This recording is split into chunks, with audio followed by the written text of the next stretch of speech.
할렐루야, 아멘. 네, 오늘 예배 자리에 나오신 우리 성도님들께 주님의 크신 은혜가 함께하기를 소망합니다.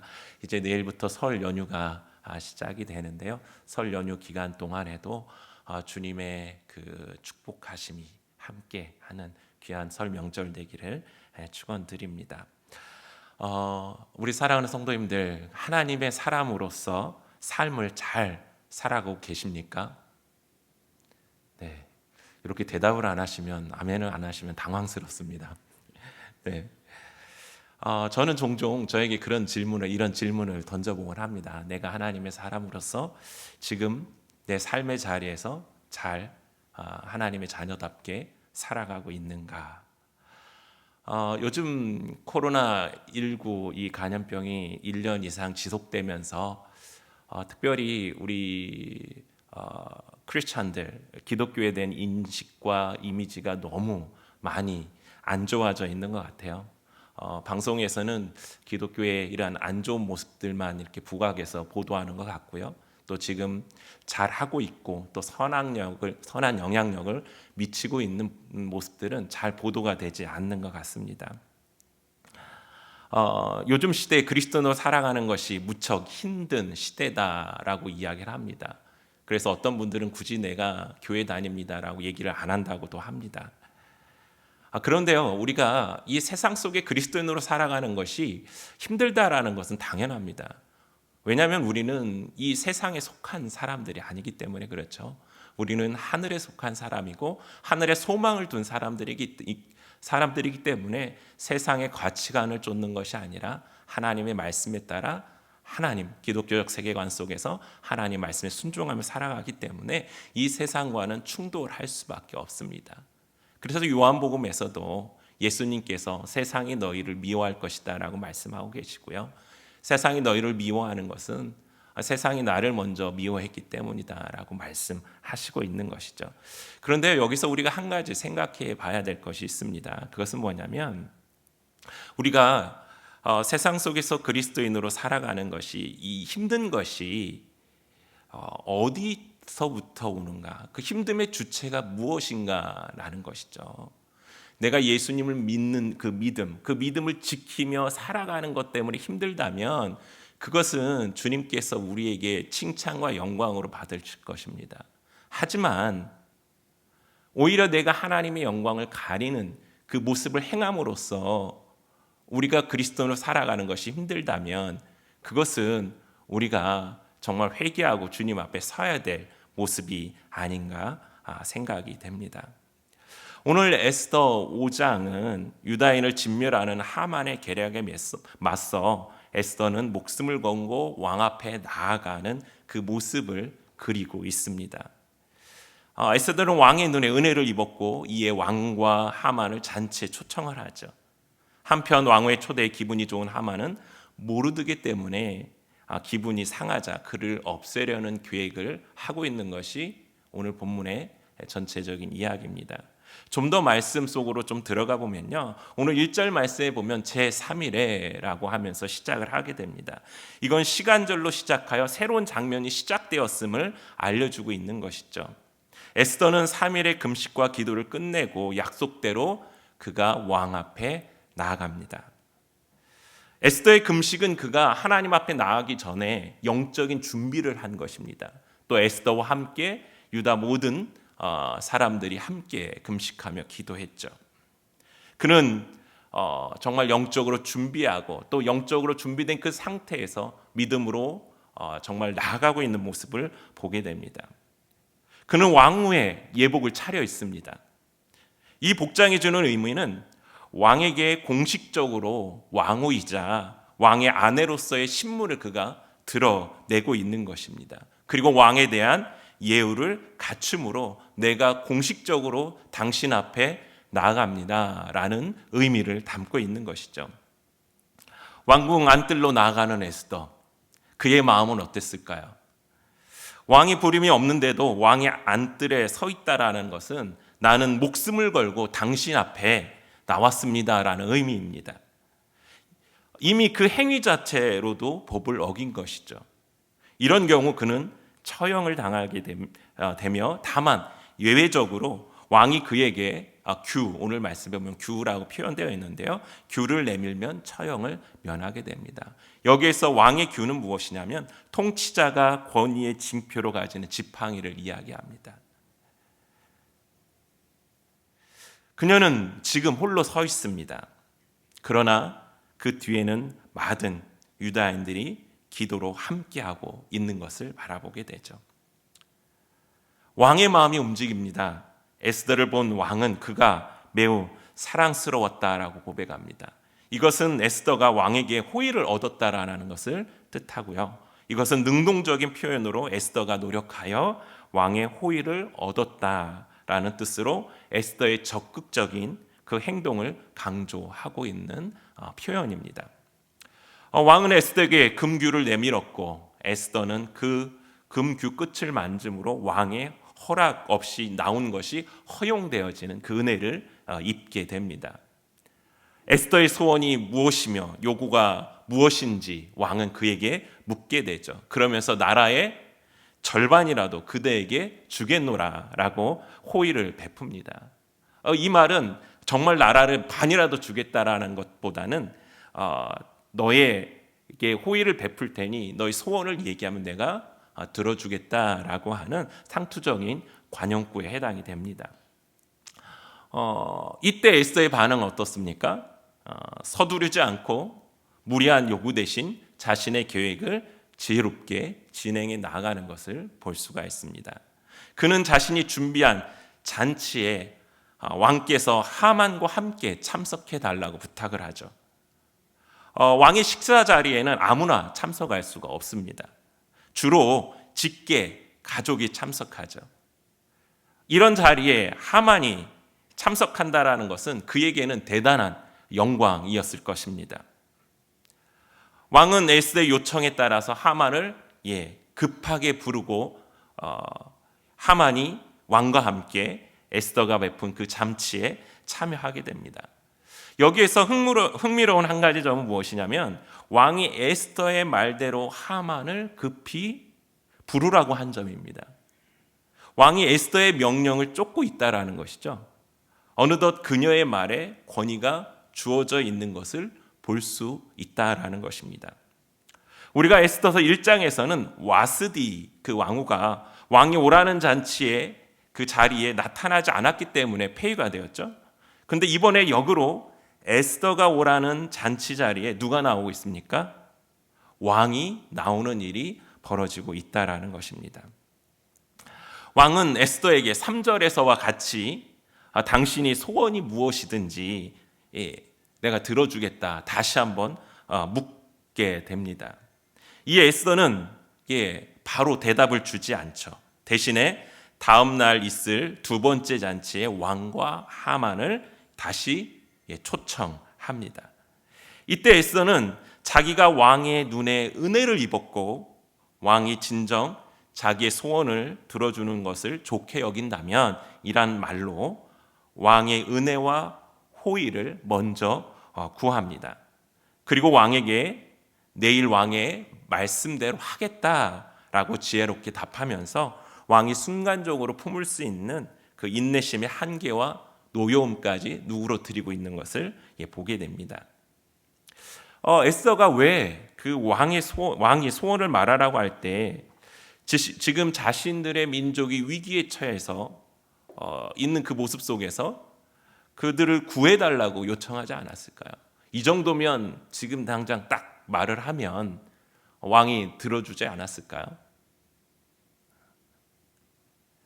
먼저 에스더는 자신이 유다인의 신분을 밝히고 조서를 철회해 달라는 요청을 먼저 한다면 왕이 그 요청에 대해 그 자리에서 당장 답변할 사항이 아니기 때문에 사건의 진위를 알아볼 시간이 필요하다는 요구를 할 것이 분명했다라는 것이죠. 또 1장에서 보여준 대로 왕은 분명히 이 일도 방백들에게 의지해서 해결하려고 했을 것이다라는 것입니다. 그렇게 되면 하만이나 방백들이 왕을 설득할 그 시간을 벌게 되는 것이죠. 더 나아가 하만이 다시 뇌물이나 간교로 왕과 방백들을 매수하고 그렇게 함으로써 에스더를 어렵게 하거나 조서가 변경될 수 없음을 빌미로 왕을 설득하려 한다라는 것입니다. 또 방백들도 이미 내려진 조서를 변경할 수 없음을 가지고 왕을 압박할 수도 있고요. 또 이렇게 되면 왕은 할 수 없이 그들의 의견에 휩쓸릴 가능성이 크기 때문에 그가 지금 바로 직접적으로 그것을 요청하지 않았다라는 것입니다. 더 나아가 와스디가 그렇게 간단한 사건 하나로 폐위가 될 수 있다면 자신도 언제든지 쉽게 폐위될 수 있다라는 것을 에스더는 염두에 두고 있었다라는 것이죠. 왕이 하만과 에스더 또는 방백들과 에스더 사이에서 선택해야 할 때에 결국 에스더는 그 왕에게 많은 여인들 중에 하나라는 그런 불리한 점이 그에게 있다라는 것입니다. 이런 점을 감안할 때 에스더로서는 왕의 호감을 최대한 끌어내야 했고 하만이 손을 못 쓰도록 그를 단번에 궁지로 몰아 넣을 수 있는 방법이 필요했다라는 것이죠. 그러기 위해서 에스더는 두 번째 잔치를 베풀므로써 왕이 두 번씩이나 그녀에게 소원을 들어주겠다는 그 약속을 하게 만들었다는 것입니다. 왕으로서도 체면상 그녀의 소원을 거절할 수 없게 된 것입니다. 그러면서 동시에 이제 그녀의 소원을 말한 것 자체가 왕의 명령에 순종하는 것으로 표현하고 있다라는 것이죠. 그래서 왕이 말씀대로 하리라라고 그 소원이 왕의 명령에 의해서 내가 순종하는 것입니다라는 것으로 바꾸고 있다라는 것이죠. 또한 하만이 손을 쓸 겨를이 없게 만들어야 했으며 왕도 그 자리에서 쉽게 그 일에 대해서 결단을 내릴 수 있도록 그 상황을 전개하게 만들어야 했기 때문에 그렇습니다. 아울러 왕이 에스더의 요청이 무엇인지에 대한 그 궁금증도 최대한으로 달할 수 있도록 끌어올린 것이죠. 그러면서 두 번에 걸친 잔치의 초대는 그 하만이 그 에스더에 대한 경계심을 푸는 역할도 하고 있기 때문에 그가 직접적으로 왕의 소원을 이야기하러 갈 때 말하지 않았던 것입니다. 이제 말씀은 하만으로 이어집니다. 하만이 에스더가 초대했던 그 왕후가 초대했던 잔치에 참여하고 나오면서 그는 마음이 굉장히 기쁘고 즐거웠습니다. 또 그 나온 이후 그녀의 그 두 번째 잔치에 즐거이 나아가는 그 사이에 벌어진 사건을 오늘 말씀에서 기록하고 있는데요. 하만이 즐겁게 그 기쁜 마음으로 왕후의 잔치에서 나왔으나 왕궁문 앞에 서 있는 모르드게를 또 보게 되죠. 그 모르드게를 보면서 어땠습니까? 기분이 몹시 상하며 분노하게 됩니다. 하지만 그렇지만 이제 집으로 돌아와서 하만은 자신의 친구와 아내에게 자기 자신이 얼마나 대단한 사람인지를 자랑을 하죠. 첫 번째 자랑은 무엇입니까? 재물을 자랑합니다. 두 번째 무엇을 자랑해요? 자녀들의 많음을 자랑을 하죠. 또 세 번째는 무엇을 자랑합니까? 자신의 지위와 권력을 그가 자랑하고 있다라는 것입니다. 여기서 보면 하만이 얼마나 교만하고 오만한지가 나타납니다. 12절 말씀에 보면요. 하만이 이르되 왕후 에스더가 그 베푼 잔치에 왕과 함께 오기를 허락받은 자는 나밖에 없었고 내일도 왕과 함께 청함을 받았느니라 라고 하면서 여기에서 왕과 함께라는 표현을 쓰고 있거든요. 이 표현은 자신이 왕의 위치와 동등하게 자신을 지금 표현하고 있는 거예요. 자기의 위치가 왕과 같다라는 거예요. 그러면서 하만은 아마도 자기 마음속에는 이미 자신이 왕보다 높은 위치에 있다라고 착각하고 있었을 것입니다. 그러면서 자신을 분노케 한 그 모르드게에 대한 그 분노를 이야기했을 때 그 아내 세레스와 친구들이 제시한 높이가 50규빗이나 되는 나무를 세우고 왕에게 모르드게를 그 나무에 매달기를 구하고 나서 왕과 함께 잔치에 참여하라는 그 의견에 동의를 하게 되는 모습을 보게 됩니다. 오늘 에스더 5장은 두 사람의 이야기라고 볼 수가 있습니다. 그렇죠? 크게 보면 에스더와 하만의 이야기가 단락으로 구분되어져서 등장하고 있는 것을 보게 됩니다. 그런데 이 두 사람은 전혀 다른 두 길을 가고 있는 것을 볼 수가 있습니다.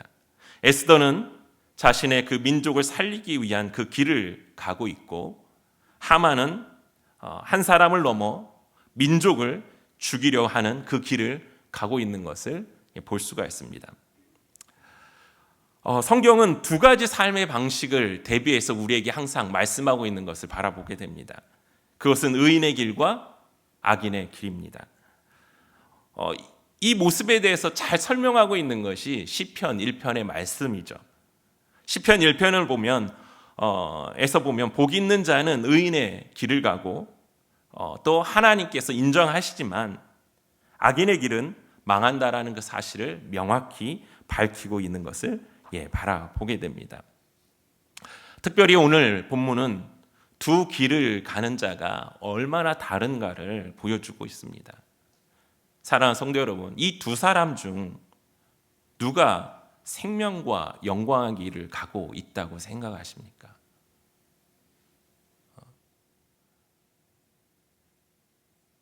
당연하겠죠. 에스더라고 우리가 대답할 것입니다. 주님의 자녀인 우리는 오늘 어떤 길을 가고 계십니까? 오늘 말씀을 통해서 우리가 가고 있는 이 길, 하나님의 자녀로서 이 땅 가운데 걸어가고 있는 우리의 삶의 길이 어떤 길인가 한번 묵상해 보길 원합니다. 첫째는 하나님께서 주인 되신 길과 자신이 주인 되어 가는 길이 있습니다. 우리 성도님들께서는 어떤 길을 가고 계십니까? 하나님이 주인 되신 길을 가고 계십니까? 아니면 내가 주인 된 길을 가고 있습니까? 에스더는 민족을 살리기 위해 하나님께 3일을 금식하며 그 영적인 준비를 하고 하나님을 의지하여 담대히 나아갑니다. 그 길은 목숨을 담보로 한 길이었습니다. 에스더는 영적으로 하나님 앞에 간절히 기도한 후 하나님을 의지하여 믿음으로 결단하며 행동함으로 나아가고 있는 것을 바라보게 됩니다. 그가 그렇게 할 수 있었던 이유가 어디에 있을까요? 에스더는 하나님을 신뢰했습니다. 하나님을 의지했습니다. 하나님이 그의 삶의 주인이었기 때문에 그가 나아갈 수 있었다라는 것이죠. 그러나 하만은 어떻습니까? 왕후의 초대에 기쁜 걸음으로 나와 집으로 돌아와 자신의 아내와 친구들에게 자신을 막 자랑하죠. 재물과 자녀와 권력, 더 나아가 자신을 왕과 동등하게 막 이야기합니다. 자신의 힘을 의지하고 있는 이 어리석은 모습을 우리는 바라보게 됩니다. 자신이 주인 되어 세상 것을 의지하기에 결국 그는 멸망할 수밖에 없다라는 것입니다. 자기가 주인된 길을 가는 사람들은 결국 그 길은 멸망의 길일 수밖에 없음을 기억하시기 바랍니다. 그러기에 오늘 하나님의 자녀인 우리는 하나님께서 주인 되신 그 믿음의 삶의 길을 걸어가기를 항상 노력해야 될 것입니다. 두 번째는 겸손한 걸음과 오만한 걸음입니다. 에스더는 예복을 입고 궁에 들어섭니다. 그의 걸음은 수많은 동족들의 목숨이 걸린 두렵고 떨리는 걸음이었죠. 그리고 그는 왕으로서의 예의를 잘 갖추고 왕에게 나아갑니다. 그리고 왕의 그 소원을 이야기하러 갈 때도 왕에 대한 모든 것들을 잘 지켜 행하며 왕을 높이는 것을 바라보게 되죠. 오늘 8절 말씀에 보면 내가 만일 왕의 목전에서 은혜를 입었고 왕이 내 소청을 허락하시며 내 요구를 시행하시기를 좋게 여기시면 내가 왕과 하만을 위하여 베푸는 잔치에 또 오소서 내일은 왕의 말씀대로 하리이다 하니라 라고 말을 하죠. 이것은 그가 물론 하나님의 주신 그 지혜 가운데 민족을 살리기 위한 지혜로운 행동이었기도 했지만 왕을 존중하며 그가 겸손히 정말 하나님이 이끄시는 대로 나아가고 있음을 보여주는 말씀이기도 합니다. 하나님께 모든 것을 맡기고 하나님께 지혜를 구하며 겸손하게 순종하여 나아가는 에스더의 모습을 우리가 볼 수 있는 것이죠. 사랑하는 성도 여러분, 우리 믿음의 삶의 그리스도인의 걸음은 이 겸손한 걸음이 되어야 된다는 사실을 기억하시기 바랍니다. 반면에 하만은 어떻습니까? 기쁜 마음으로 즐거이 궁을 나와 나아가는 그의 걸음은 오만으로 가득 찼죠. 교만으로 가득했던 것을 보게 됩니다. 자신의 지위와 높임을 자랑합니다. 자신을 왕과 동등하게 이야기합니다. 우리의 걸음은 하나님의 말씀에 순종한 하나님의 사랑과 이웃사랑을 실천하는 이웃을 위한 정말 그러한 겸손한 걸음이어야 하는 것입니다.